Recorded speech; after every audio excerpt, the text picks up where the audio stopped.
All right, beautiful people, we told you that we were going to get your 10 questions done. So here I am with the amazing Cindy Sorley. As you can tell, we have been walking in the sun. She's got a face full of red. I've got a face full of tan. But it's okay. We're taking a supplement called astaxanthin, interestingly enough. And it's what makes red fish red. It also creates like a pink pigmented skin as it internally protects you from the sun. So it's like a sunscreen that you take in the form of a supplement to a degree. It's also good for your eyes and joints. And what else about astaxanthin? Oh yeah, it pigments you red once again. So fun fact before we get started, and Cindy, you're here to read the questions. So I am here to read the questions. So we are going to start with 10 questions, and then we're going to do a couple more that I've thought of over my stay here as I've got to know JJ a little more. So it'll be a little bit more than 10 if that's okay. Yeah, let's run it. Okay, let's run it. Question from Michelle Bickford. What's the best part of filming the verticals, and what is the part he hates about shooting them, and how are they different, say, than music videos, etc.? All right, so let's break that up into its multiple parts. So the first part is, what's the best thing about it? What is the best part of filming them? It's just a fulfilling process. There's very few things in my life that require my full instrument, my presence, my focus, my emotions, my body. It fully requires everything of me. And then you extend that out to a cast and a crew as well. It just takes being fully immersed with a unit of people, which is very challenging, but also extremely rewarding. So the collaborative effort, and also just the fact that it really takes all of me.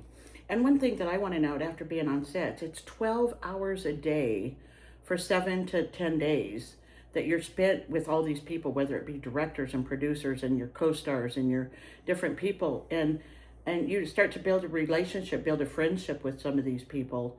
And, you know, you want to see them improve. And so you do your best on that whole team effort. Vertical is so different from the part of, you know, music videos that we'll talk about. But what is it you don't like?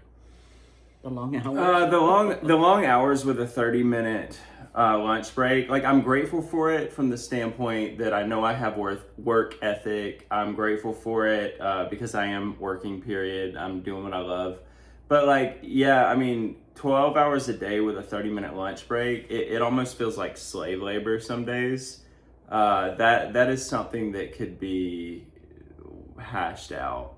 Yeah, and I agree with that. And one thing also to remember, with JJ being a lead, he's in almost all the scenes. Sometimes every single one. Plus, I got my lines like 12 hours before going to set, if that. It's pretty crazy. Yeah, and they're not done in sequence. So he might do scene 17 and then 52 and then 39 all in one day. So he gets the lines the night before, not even 12 hours before he has to be on set. And so they don't get a lot of breaks. The leads don't get a lot of breaks. Some people that are waiting for background and stuff like that, they do sit around a long time sometimes. You see them reading, you see them doing other things, but leads, rarely do you get a break. Yeah, and there's there's the case that you need more time with your lines, especially for me. Like that's one of the hardest parts for me, definitely. Like getting the lines down and then not thinking about it and being totally not heady about it. Yeah, not getting it in your head. Yeah, exactly. Yeah. Because when we read lines together, he gets them. Yeah. He totally gets them. He does well and everything, but I think it's when you get on set, it's just totally different.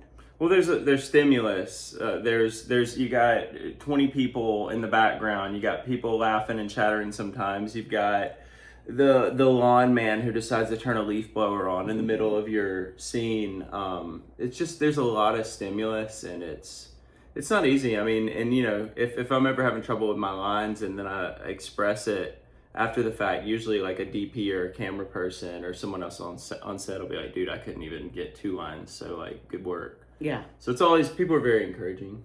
And then was there a third part of that? Yeah, the third part question? is how different is it from music videos? So much different, just from the standpoint that even if you're leading a music video, like when I did that Madison Beer music video, showed me, it's so much less dynamic when you're not speaking and when you don't have lines. So in that way, it's completely different. It's a completely different preparation process, but it is similar in that you're on camera, your angles, you're working with a team. All the like cast, crew, the positions are very similar. So there are a lot of similarities, but just in terms of the prep and more to do, like when you add dialogue, it's a total different dimension. Yeah, and the same thing is with you modeling. People say, "Oh, modeling must be so easy." No, I've been on one of your modeling sets, and he has to focus. He has to be in a different mind for different poses and different things. So it's a lot of work. I mean, it's just not easy. So going from that type of work, from modeling to verticals, to music videos, to commercials, so many different elements in all of them. Yeah, and modeling is a stepping stone to acting, but there are actors who can't model and models who can't act. So it's interesting. It's a stepping stone, but it's definitely two different skill sets ultimately. I agree. No, that's After just like, witnessing it. yeah. Okay, next question is from Brittany Anderson up in Canada. Amazing. Isn't she Thank you, just- Michelle, by the way. Okay. And love you, Brittany, as well. Brittany, school teacher. How do you balance your beliefs and morals with the demands of the filming lifestyle? It's something I'm still navigating. Discernment, prayer. Like this last project I did is definitely like heavy intimacy, a lot heavier than I have taken on. And I kind of go back and forth on it. I mean, my character's married. Like there's a lot of, the world that we live in is definitely very opposite of the moral environment that we came from, even in my growing up in the 90s. And yeah, I mean, so much today is gratuitous, so much today is shock value, so much today is created just to get eyes on a project in the attention economy. And that's not just like verticals, that's like mainstream media. I mean, Wuthering Heights was pretty shock value intense and a lot different than the previous movies from what I've heard. So it's not an easy feat. It's something I'm still navigating. But yeah, I mean, just doing my best to align with roles that either have a redemptive quality or really, put a good message out into the world to the best of my ability, given the type of content I'm shooting mostly. Because a lot of the vertical world is like romance content. Yeah. But it doesn't have to be overly gratuitous. And so yeah, it's something I'm navigating. That's the best way I can. And one thing that I noticed when we go to church, there's a lot of actors in the vertical industry that attend the different churches that we've been going to, and when I've been out here, and it's refreshing to see some of them on set and know, where you stand, and oh yeah, I know JJ from church or whatever. He's just a really fine dude. We really like him, and that he's really strong in his beliefs, and that's something that has really stood out on many sets of people that know you and they've learned from you. So I think that you're doing the right thing by spreading who you are, with different people you meet. I mean, I witness it every day that I'm with you. I'm doing the best I can. I definitely want to do more faith-based roles, things that really highlight my spiritual beliefs. But yeah, as of now, I'm just doing my best by turning down roles that just are nasty or not aligned. Like anything that's like cheating husband or anything that's like, Abuse.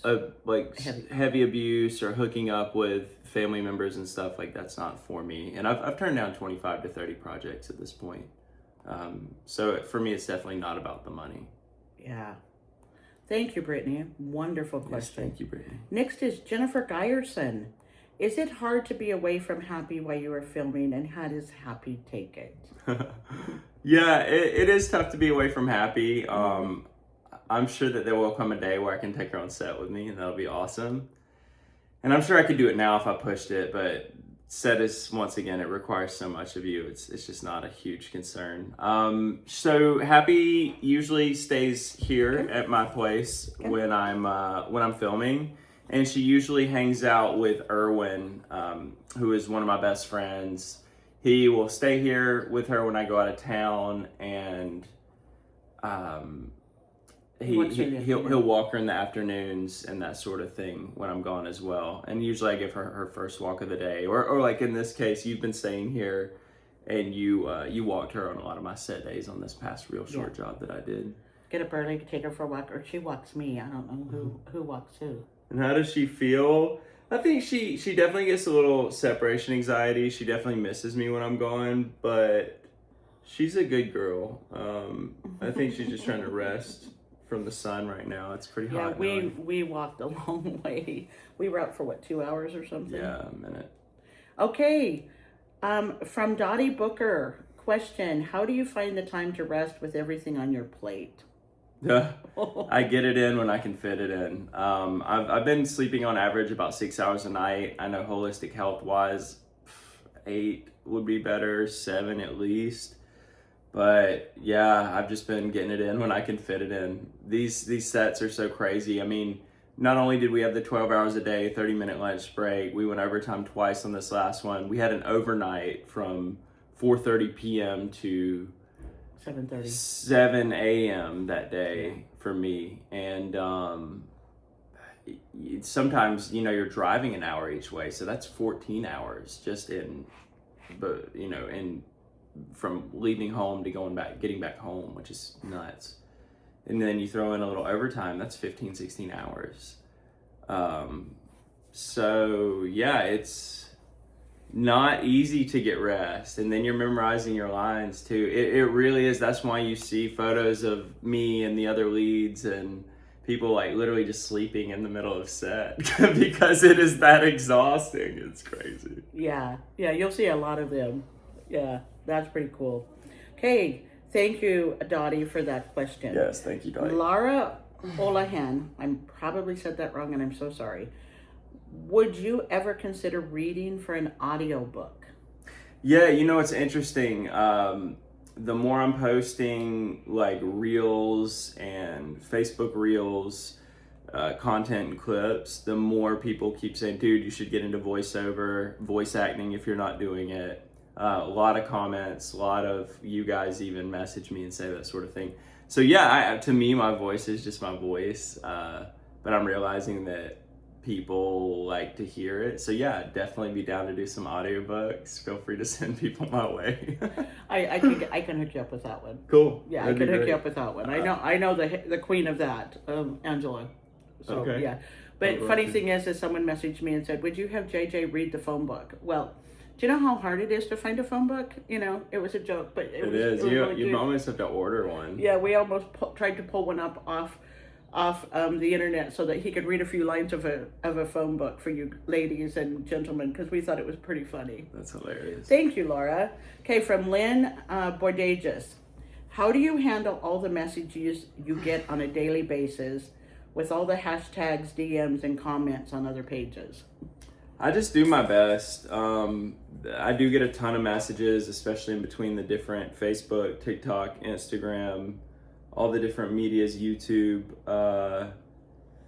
It's kind of like sleep. Like I do my best to get back to people. Sometimes messages will get lost and people get mad or whatever the case. But yeah, I mean, when you're constantly being bombarded by not just individuals online, but also your agents and your different like castings or casting directors reaching out to you, etc. I mean, it is overwhelming. Like there's a reason why a lot of artists get lost in unhealthy habits or go on benders and stuff like that. Like not that that's the right way to handle things, but I do understand it's an overwhelming life with a lot of stimulus.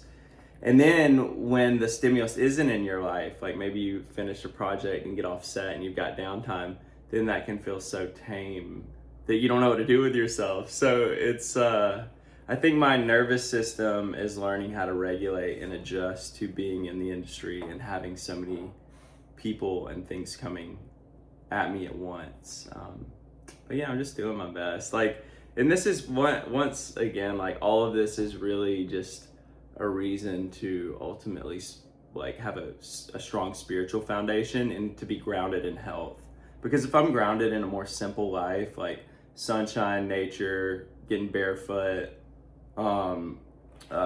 Jesus time, etc., then those are the things that I go to, as opposed to getting lost in the sauce or being so overwhelmed that I'm just like standing still in life. Yeah, I think that's really important because I know how overwhelming it's been. Mm-hmm. I've seen the messages, I've seen the correspondence, and and it's tough. And I'm starting to get it too. From different people coming my way, and I feel overwhelmed by it. I'm like, well, I don't know how to. I mean, I got 50 messages. You want to be nice. It's a lot, yeah. So people just have to be understanding from the outside. Like if you don't get back to them or you get back to them days later, it is what it is. Thank you, Lynn. Okay, from Shannon to Les, question: what type of character do you think would be the hardest to portray? Is it one you have already tackled? I mean, in terms of the hardest role that I've embarked upon, it's definitely the one that I just finished with Real Short. I can't say the title.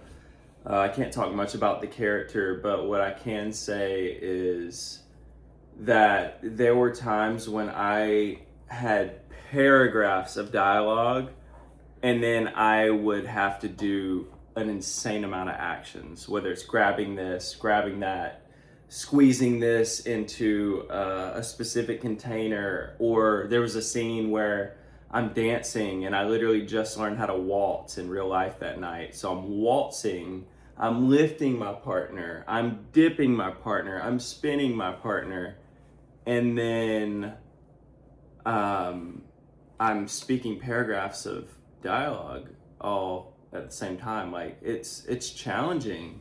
And I think anything I don't know. I'm not super like intimidated by specific roles. For me, it's more just about not putting the wrong message out there, because what we do echoes in eternity. What the characters that we portray, like, they affect reality. They affect how people think and how people operate. And I just wouldn't want somebody to watch me do something on camera and then go out and do it in real life and it be like something really bad. And I think with you doing roles, with what you pick helps with your brand too. I mean, down the road, you're like, I don't want my kids to see this. Exactly. I think about it. I don't want my grandma to see this. Big picture, yeah. The big picture. And definitely. And so for a role that would be really tough to play, you and I have talked about this. There's werewolves, there's pilots, there's military people. Those are roles, the military, I know you would love to get into something like that because you've played a billionaire how many times? A lot. And those you don't want to get stuck in, as Quinn was telling me the other night on set, he doesn't want to get stuck in doing the same thing over and over. So trying to find a role that would challenge you, what role would that be? I don't know. I don't really feel... I feel it's less of like this role would be challenging and more like doing these specific things while playing this character and having all of this crazy dialogue. That is how the challenge presents itself for me. It's more so like, how much am I doing in the scene? Yeah. Given the context, as opposed to like, oh, like this role is going to be harder than this role. I mean, just for me personally, I feel like, yeah, I don't, that's not how I really view like difficulty. Awesome. Yeah, in the role. I think that's really good. Yeah, that's a great question. Thank you so much, Shannon. From Rosella Jordan, question: with how busy your schedule is, how to find time for yourself? Once again, making the baseline centered in God and centered in health.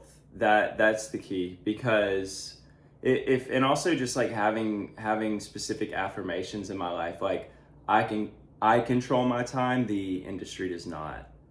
And like having that written down on a piece of paper and seeing it where I can look at it, it's important because I got myself into this industry, and this industry doesn't own me. This industry is not my boss. God is my boss. And so staying centered in that belief, in that reality, those things help really keep me on track. Yes, and I agree with that. Thank you, Rosella. From Pamela Holler, how do you prepare for scenes that are emotionally intense, and how do you disengage from the character once that scene is over? Um, I'm I'm a lot bigger on creating from the present moment imaginary circumstances as opposed to like going back into my past or my traumas and like sense recalling or trying to make it happen. So definitely from the imaginary circumstance is the first like part of that answer, and then what So, after the preparation? how do you emotionally prepare and how you disengage? I would call that acting. You don't really have to disengage, do you? Well, I think she means like how do you disengage? Oh, from the character. Yeah, from Once the the scene is over. character. Once the like, let's say you experience something really hard, like my wife, me thinking she just died in my arms, which I've experienced. Yeah, you just wash everything off at the end of the day. I mean, at the end of the day, it's make believe. It's not real. Like they're real moments and real emotions, but you know it's an imaginary circumstance. So, yeah, I personally I just wash it off at the end of the day and just remind myself like, hey, this isn't reality. But I've talked to like a pretty famous acting teacher who says that she's seen a lot of different actors play specific roles in plays, and like those people end up with cancer because of what that role comes with. And I mean, like it's just Wow. it's wild to know that can be a reality.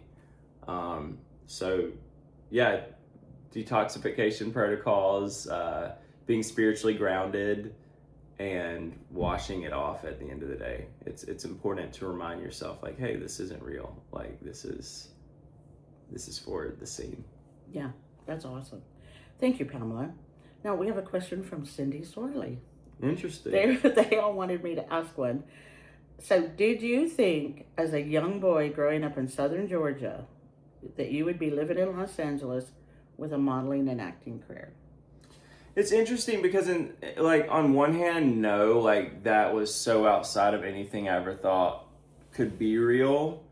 But then as I started really dreaming, I mean, I used to have visions of like, especially on my worst days in school, like just like what would it be like if I, like in high school, what would it be like if I just kissed the prettiest girl in school, walked out, jumped in my car, and moved to a big city? Just like these crazy fabricated situations. And I think it came from watching Disney movies like the Goofy movie where Max gets up and performs in front of the whole school and he becomes his alter ego and everyone's like, oh my gosh. Like, you know, I think these little visions and dreams started creeping into me watching things like that. And then there was this movie, The Other Me, which was like I think it was also a Disney Channel movie where a kid clones himself and the other version of him is like his alter ego and is really cool and doesn't care about social perception and is just fully himself, and he's like dancing in school. And yeah, I just remember thinking like, what would it be like if I just like became my alter ego or became my you know, completely fearless self. And as time went on, I essentially did that. It took me years, but I moved to college, moved away from college, moved to Miami to get started acting. I was doing like ITT or modeling and acting, ITT tech commercials and stuff. And then as time went on, I was able to do things at a higher level. So you were in college, and were you discovered as a model, or how did that develop to where, or did you just say, I'm just going to go for it and go to Miami?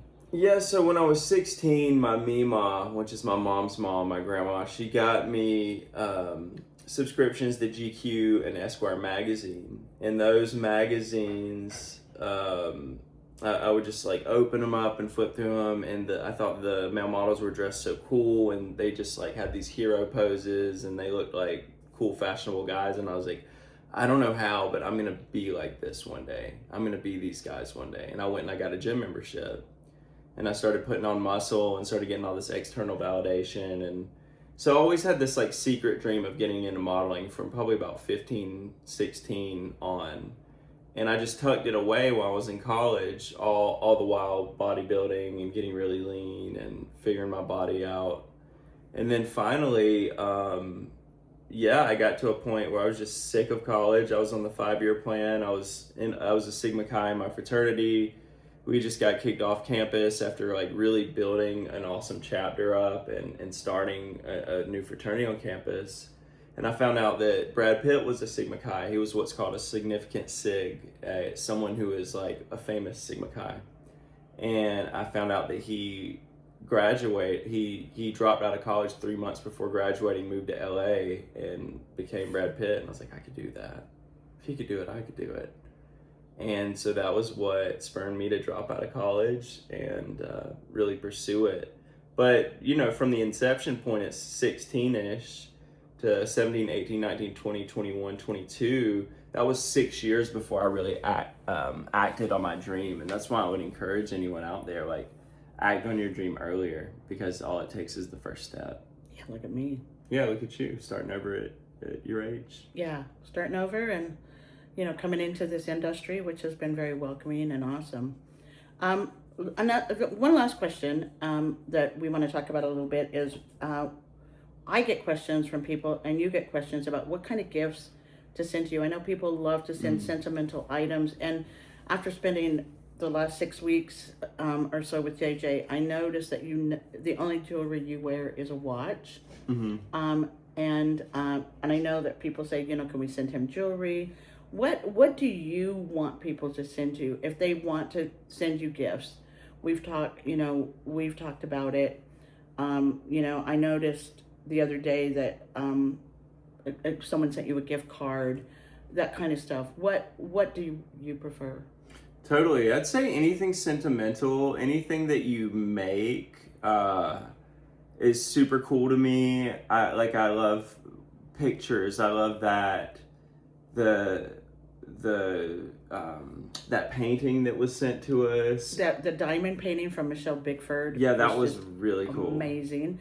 The badge from oh my gosh, I can't think of her name.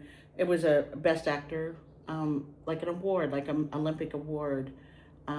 Just so many things, you know, that are just really sentimental and sweet. Yeah. But yeah, I'm gonna try to get him a PO box here in town. Yeah. And if not, if anybody has anything, they can mail stuff to me.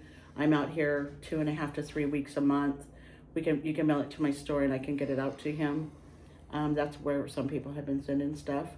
But one thing too is also watch for some more videos from us. We're going to be doing some healthy learning, healthy eating. Please post what you would like to see JJ talk about. I know we're going to talk about hydration and supplements, food, the apps that he has me using. He's got me using like 3 different apps now that have really helped me. And I mean, you're seeing a transformation of me from... Definitely, like, yeah, the inflammation's coming out of your face. You look hydrated.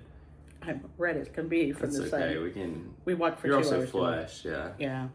Also with gifts, like anything healthy, like Erewhon gift cards, Whole Foods gift cards, Amazon. Thank yous, yeah, anything Amazon, that's always helpful. Yeah, like organic nutrition is definitely where my heart is. Less like if you're gonna if you want to send jewelry or something, just send silver, because I have a silver collection. And I'll add it to my silver collection. Silver's gonna go up a lot. Yeah, I have these charms I brought with me, and I said, I'm going to sell these on eBay. And he goes, no, you're not. You're holding those. You're holding on to those. You're not selling those. Silver coins, cryptocurrency. Oh my gosh. He's not asking for much. No. But thank you. And this has been a blast, and we'll continue to do this. Yeah. Yeah, I think this will be... I love how casual it is, too. I know. And this is kind of how I am. This is kind of how I roll. And so we'll also do an interview about JJ growing up in the next few weeks. If it's not going to be this trip, we'll do it another time. JJ and I have talked about this, him growing up and and why God is so important in his life. And I think it's just going to be an inspirational story because I've heard it and it's amazing.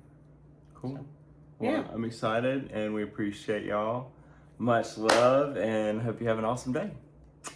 Bye, everybody. Peace.